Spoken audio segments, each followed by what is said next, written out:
দিনটা ছিল 24শে মে, 9ই জ্যৈষ্ঠ। হ্যাঁ, আজকে হয়তো 1990 নয়, ঠিক যে সময় আমার মা বাবার বিয়ে হয়েছিল। আজকে 2025।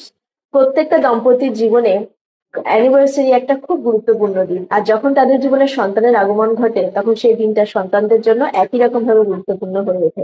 তাই আমি আর দিদি তাদের সন্তান হিসাবে সেই দিনটাকে ছোট্ট করে একটু সেলিব্রেট করার চেষ্টা করেছিলাম।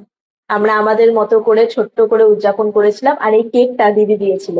আর বাকি ডেকোরেশন আর বাবার যে শার্টটা পরে আছে ওটা আমি আর প্রসূন মিলে বাবাকে গিফট করেছিলাম। এবছর মা আর কোনো গিফট নেয়নি, কারণ বেশিরভাগ বছরই মাই বেশি গিফট পায়।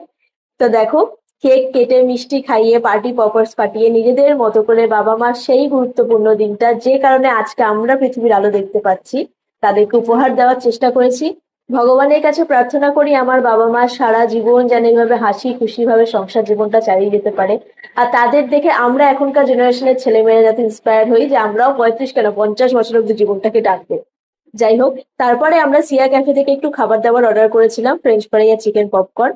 সেটা চা সহযোগে খেয়েছিলাম, কারণ পরের দিন আমাদের আরো বেশি কিছু খাওয়ার প্ল্যান ছিল, তাই সেদিনকার প্ল্যানটা ছোট্টখাট্ট ছিল। আশা করি আজকে ব্লগটা তোমাদের ভালো লাগলো। লাইক, শেয়ার, কমেন্ট, সাবস্ক্রাইব, আর প্লিজ সবাই একটু কমেন্ট করে দিও মা বাবাকে। শুভ বিবাহ বার্ষিকী। আজকের মতো টাটা।